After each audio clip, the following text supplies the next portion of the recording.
cari namanya sili atau lebih sering dikenal dengan nama belut sungai ya Pak. Bumbunya pas sekali ya Pak, rasanya enak dan daging dari sili ini lembut banget.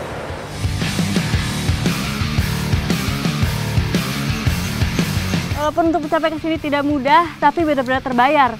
Karena pemandangan dari ketinggian 450 mdpl di sini indah sekali.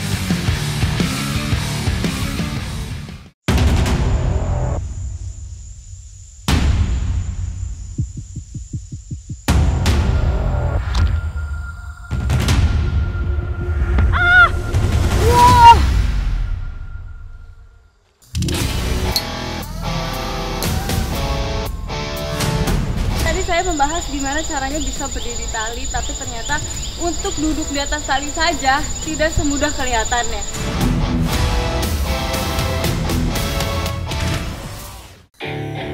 Nah, kalau ini namanya kano, bukan kayak. Jadi dia berbeda posisinya, itu dia setengah duduk, jadi kakinya itu sambil mendorong maju.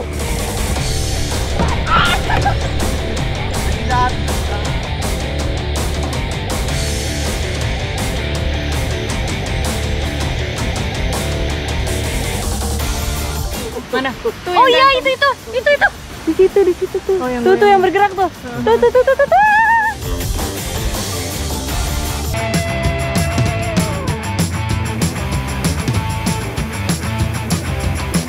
Petung Kriono, Pekalongan, Jawa Tengah. Daerah yang masih asri ini memiliki ragam potensinya. Bersama warga setempat, saya mau berburu di Sungai Petung Kriono. Ini kita udah sampai di lokasi, jadi ikan yang mau kita cari biasanya emang ada di sungai tapi di aliran yang tidak terlalu deras dan biasanya di bawah-bawah batu, jadi di tempat yang teduh. Semoga aja beneran ada nih.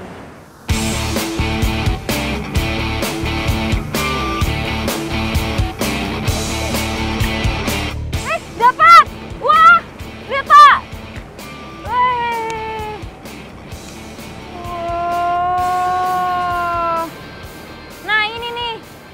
Cari namanya sili atau lebih sering dikenal dengan nama belut sungai ya Pak.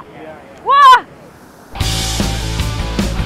Ikan sile memiliki sebaran yang cukup luas, ditemukan di wilayah tropis dan subtropis Afrika, Asia Tenggara, dan Cina Utara. Di Indonesia, penyebarannya meliputi Pulau Jawa, Sumatera, Belitung, dan Kalimantan.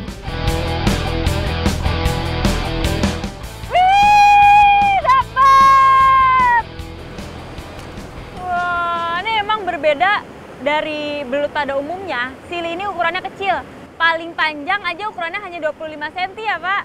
Ini udah cukup besar nih untuk ukuran sili.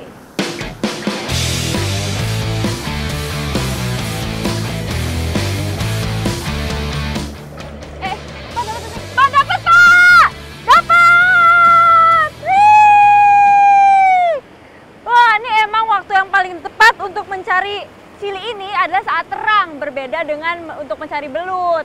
Dan dia ini harus di temperatur air yang pas. Jadi kalau terlalu dingin dia tidak suka, terlalu panas pun dia nggak suka.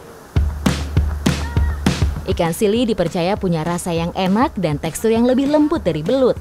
Saya juga ingin mencicipinya dengan balutan bumbu khas.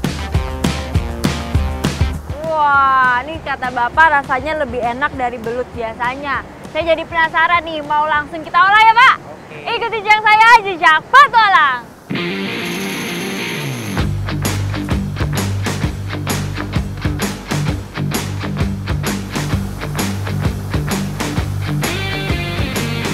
Kalau biasa lemang isinya hanya beras, yang ini berbeda. Lemang ini spesial, isinya adalah tahu dan juga pastinya sili. Wah, ini sih dijamin lebih mantap rasanya. Ikuti jejak saya, Jejak Petualang.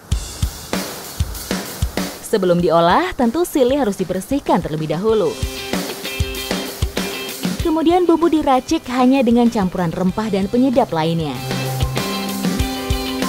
Begitu tahu dan bumbu tercampur rata, langsung kita tambahkan parutan kelapa supaya rasanya semakin sedap.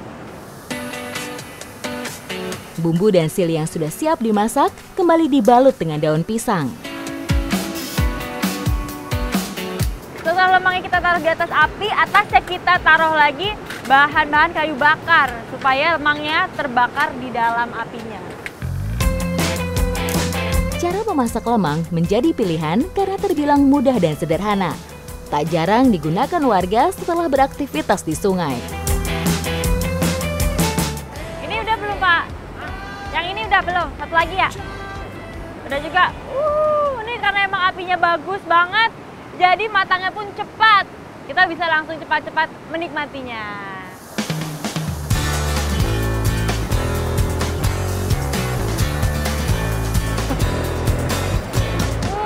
Ini bumbu dan juga daun jeruknya harum sekali. Benar-benar bikin lapar ya, Pak.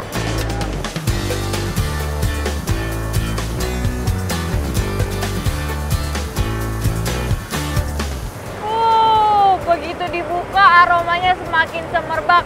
Dan yang paling terasa itu aroma daun jeruknya dan juga rempah-rempahnya.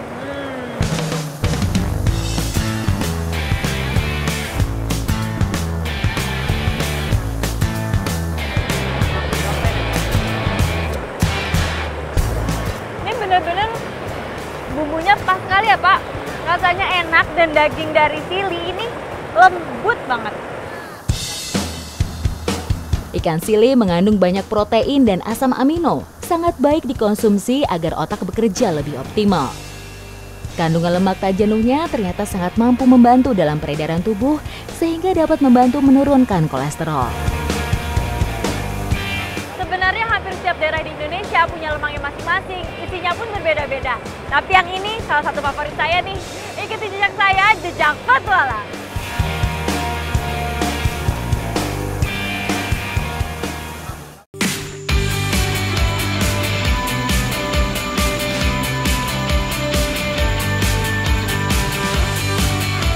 Indonesia merupakan salah satu negara yang memiliki hutan luas serta memiliki spesies hewan beraneka ragam. Sehingga Indonesia juga merupakan salah satu negara dengan kekayaan fauna terbesar di dunia. Memiliki 40 spesies primata dari 195 spesies jumlah primata. Owa Jawa salah satu dari 21 jenis primata endemik yang dimiliki Indonesia. Satwa primata jenis kera satu-satunya yang berukuran kecil yang terdapat di Pulau Jawa. Hewan berbulu ini memiliki peran penting dalam kehidupan alam, seperti dalam regenerasi hutan tropis. Karena owa Jawa merupakan satwa primata penyebar biji yang baik. Salah satu cara menemukan atau melihat secara langsung satwa dengan mendatangi tempat konservasi atau penangkaran satwa. Petung Kriono, Kabupaten Pekalongan, terdapat hutan lindung yang menjadi habitat satwa langka owa-owa dan elang Jawa. Hutan alam ini ditetapkan sebagai kawasan hutan tujuan khusus dan merupakan satu-satunya hutan alam yang masih tersisa di Pulau Jawa. Juga merupakan laboratorium alam besar untuk penelitian satwa dan tanaman langka yang masih terjaga. Ini sebenarnya kalau waktu pengamatan yang paling tepat antara jam 6 pagi sampai jam 10 dan juga jam 3 sampai 5 sore.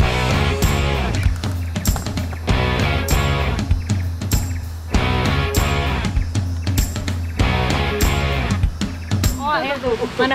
Oh iya, itu. Di situ tuh. Oh, tuh yang bergerak tuh. Tuh.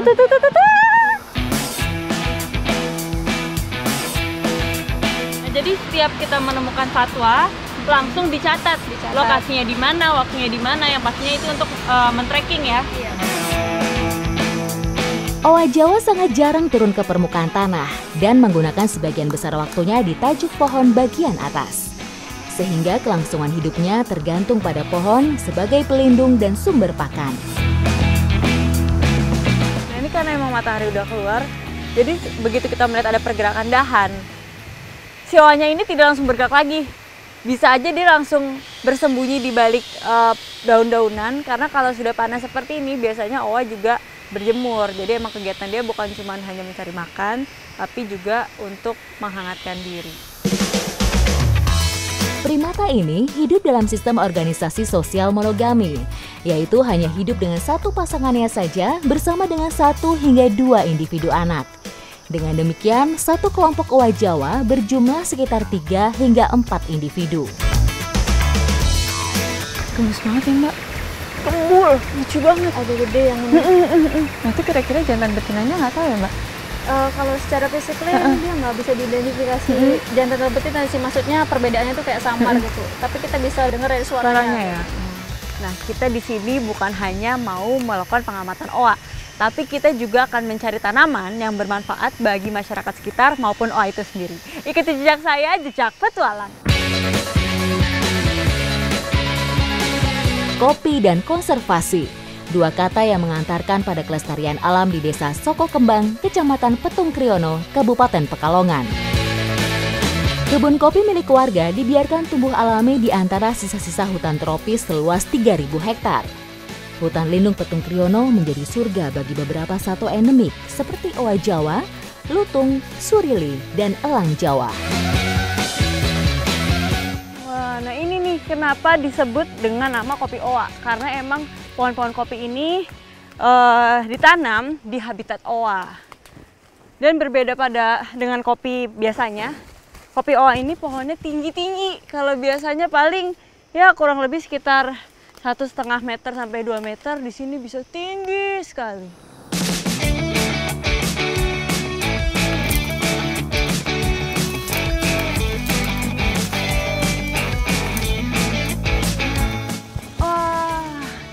Nah, nemu lagi nih, ini adalah biji yang sudah merah atau sudah matang, tapi ini jarang ditemukan di bawah, karena kalau yang di bawah ini berarti udah bekasnya monyet.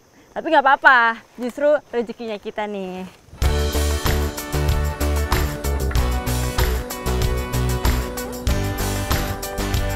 Mana nih Pak? Oh iya, nah jadi karena emang dia pohonnya tinggi-tinggi, kita membutuhkan galah untuk mengambilnya.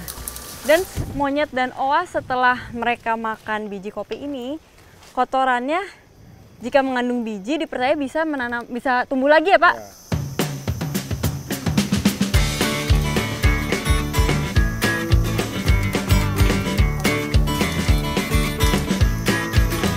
Ini sebenarnya daripada manjat lebih enak ngambil yang sudah sisa-sisa oa dan monyet ya. Jadi sebenarnya harusnya mereka kayak digaji ya Mbak? Gaji freelance harian. Tapi ini dapatnya bagus-bagus ya Pak? Tuh merah-merah semua. Siap olah nih. Nah ini kita mau langsung kita olah menjadi salah satu kopi yang menjadi favorit di sini. Namanya kopi rempah. Ikuti jejak saya, jejak petualang.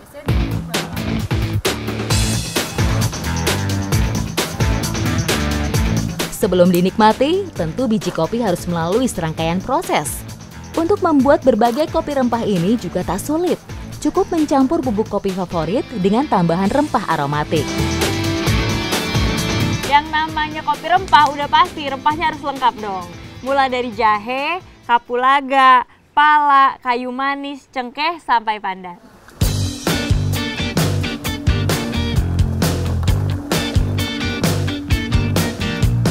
Nah ini kalau sudah dicuci, sudah dibersihkan, harus dijemur dulu selama kurang lebih 5-7 hari karena menggunakan proses natural ya Pak. Nah kalau setengah kering dia seperti itu bentuknya, kalau sudah 5-7 hari dia akan seperti ini. Dan ini nih yang sudah dikuliti, yang sudah bisa langsung disangrai. Waktu penyangraian tidak terlalu lama dan harus terus diaduk. Kopi yang ditumbuk disaring kembali. Nah ini kopinya sudah siap, air juga sudah mendidih. Pertama kita harus masukkan dulu semua rempahnya.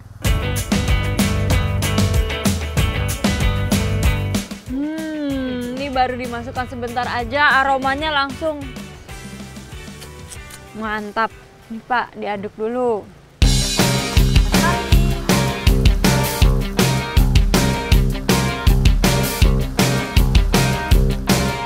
Wah, mantep banget ini kopinya. Kopinya sendiri itu kuat, terus ditambah rempah-rempahnya itu bikin semakin nikmat. Enak banget ya Mbak?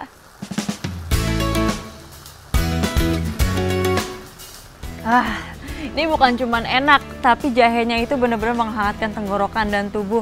Pas banget nih diminum lagi hujan-hujan kayak gini. Secangkir kopi yang diseduh merupakan wujud kompromi bagi warga di sebelah barat Pegunungan Dieng ini untuk menjaga hutan beserta satwa di dalamnya. Kopi oa ini bukan cuman enak, tapi hasil penjualannya sebagian besar digunakan untuk konservasi oa. Jadi bukan cuma menguntungkan bagi warga di sekitar, tapi untuk oanya juga. Ikuti jejak saya, jejak petualang.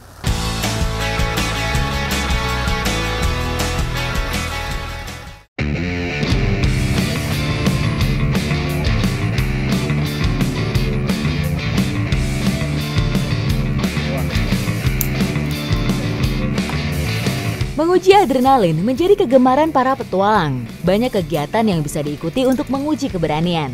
Sebelumnya kami harus mengecek dahulu kelengkapan dan pemasangan dari peralatan yang digunakan. Mas, ini Mas saya bantuin. Ini ya. Nah, hari ini saya mau menguji adrenalin saya dengan kegiatan yang namanya slackline.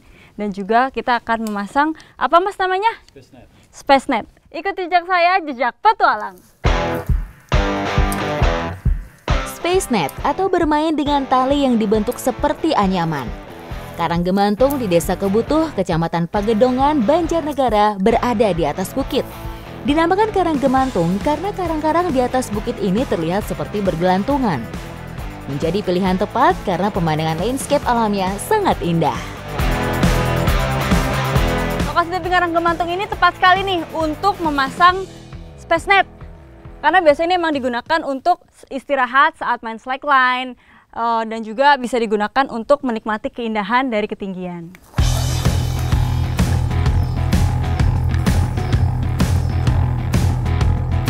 Ini jadi emang kalau mau pasang SpaceNet gak bisa sendirian, harus bersama-sama dan sangat dibutuhkan kerjasama yang baik. Karena dibutuhkan paling tidak 3 orang untuk yang bertanggung jawab di setiap titik-titik SpaceNet. Jadi nanti ditarik dari masing-masing tebingnya. Mas Amri, kenapa itu Mas? Yang di sebelah sana pengaman utamanya retak batunya. Terus? Ganti anchor yang di belakangnya lagi. Oke. Nah jadi setelah SpaceNet terpasang, ternyata anchornya retak, jadi nggak cukup kuat. Jadi kita harus pindah anchor ke batu yang lainnya. Jadi apapun olahraganya, yang pasti kalau extreme sport, safety itu nomor 1. Jadi harus benar-benar kuat, semua terpasang dengan benar, baru kita bisa naik. Nah ini setelah Mas Afik udah duluan, sekarang giliran saya yang akan melakukan tirolean sampai ke SpaceNet-nya. Teknik pull up sangat dibutuhkan untuk bisa naik ke jaring. Pull up di SpaceNet agak berbeda. Tumpuannya tidak stabil, sehingga tenaga dan nyali harus ekstra.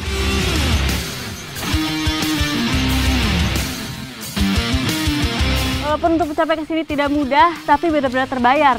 Karena pemandangan dari ketinggian 450 mdpl di sini indah sekali.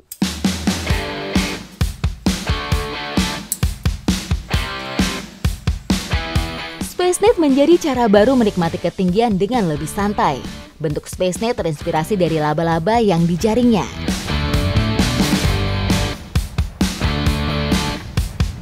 Ini walaupun kita sudah selesai menikmati pemandangan dari SpaceNet ini, untuk baliknya aja ternyata tidak semudah kelihatannya.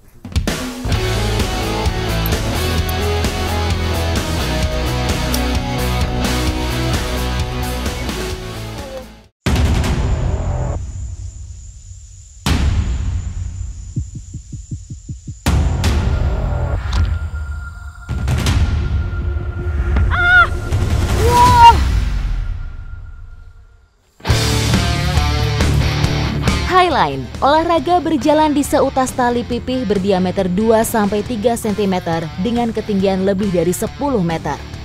Olahraga ini menitik beratkan pada fokus pandangan ke sebuah objek yang diam dan kekuatan bagian organ tubuh tangan kaki supaya mendapatkan keseimbangan serta mental untuk menghilangkan rasa takut. Udah hampir jadi nih. Jadi. Nah ini Mas Andi sama Mas Afik lagi pasang jalur buat slackline Mas Andi. Nanti saya juga mau coba tirolean dan kita coba lihat nanti sampai sejauh mana saya. Highline termasuk dalam genre slackline. Dilakukan di tempat terbuka, maka sistem keamanannya juga lebih terjamin. Mulai dari tali, helm, seat harness, dan sebagainya. Peralatan keamanan tak boleh ada yang terlewat. Mulai dari memasang tali hingga saat meniti tali.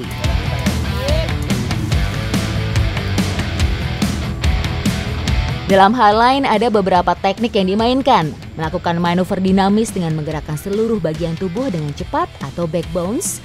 Juga ada teknik menjatuhkan diri untuk kemudian bangkit kembali dengan cepat, backflip. Dan membanting bagian belakang tubuh ataupun butt flip.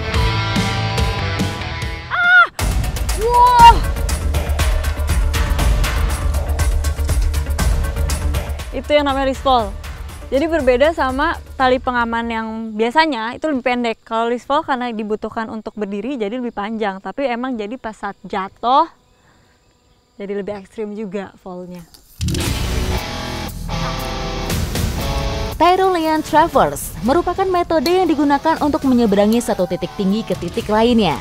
Teknik ini biasa dilakukan saat memanjat tebing atau mendaki gunung dengan landscape yang cukup ekstrim. Ternyata bukan cuma masalah skill nih kalau kita ngomongin olahraga ekstrim, tapi fisik dan juga mental itu penting banget. Tapi saya cukup puas nih bisa nyobain Spacenet dan juga nyobain Tyrolean di Karang Kemantung ini. Ikuti jejak saya, jejak petualang.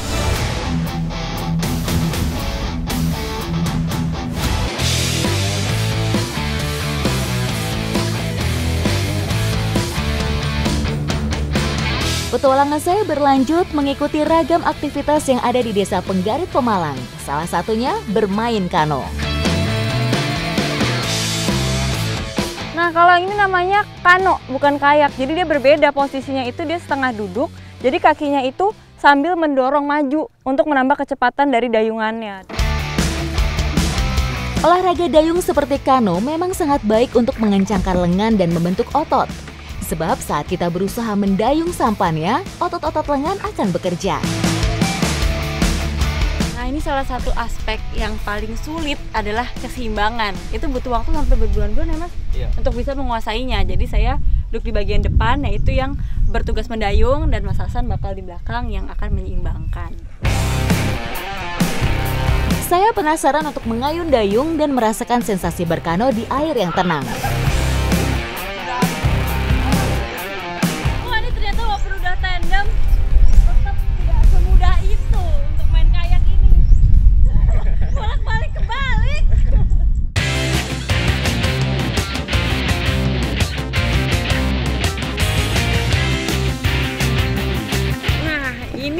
Diajarin nih sama Mas Hasan. Untuk menambah keseruan, kayaknya saya mau ngajak racing semuanya.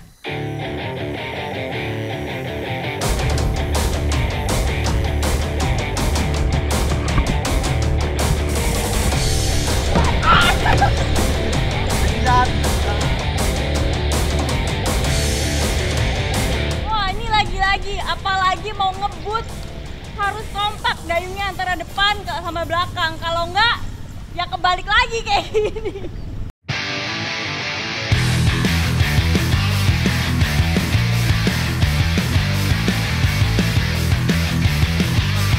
Dan di embung ini bukan biasa digunakan untuk olahraga aja, tapi biasa digunakan untuk irigasi dan juga untuk mencari sumber protein.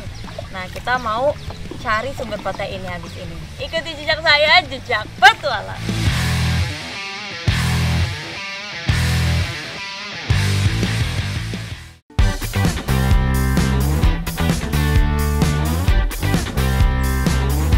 Menjaring ikan menjadi salah satu aktivitas warga di sini.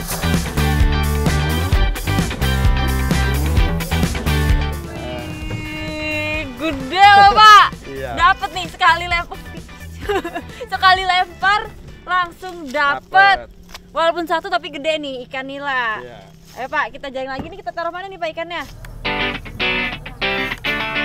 Kearifan lokal ini sudah lama dilakukan. Cara ini terus dipakai, efektif untuk mendapatkan ikan, juga ramah lingkungan.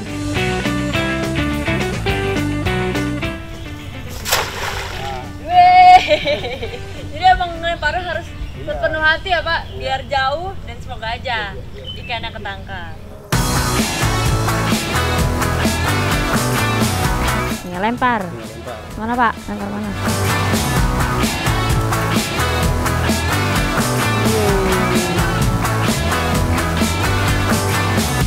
Wih, ada Pak. Wah, langsung dapat 2.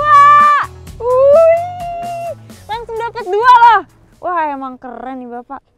Nila lagi ya Pak?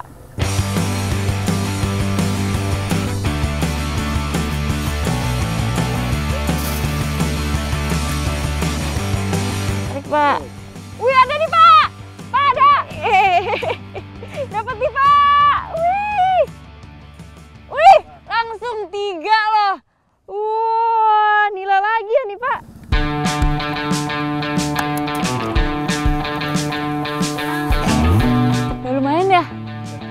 Wah, ini kita udah lumayan banyak dapet ikannya, mau langsung kita olah. Karena lapar juga nih habis seharian olahraga dan nyari ikan. Ikuti jejak saya, jejak petualang. Ayo Pak.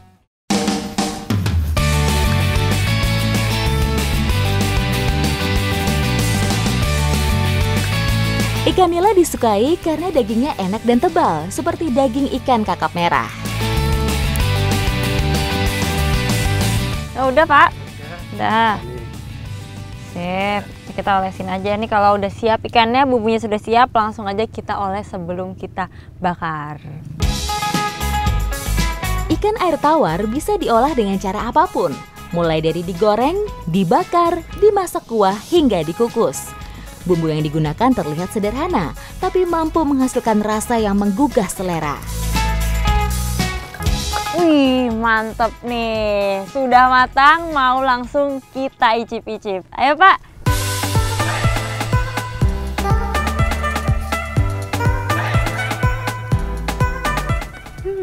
Enak ya Pak? Enak. Ini jadi emang dagingnya karena segar, jadi terasa manis. Dan dagingnya juga karena dimasaknya pas, jadi lembut teksturnya. Mantep Pak, mantep.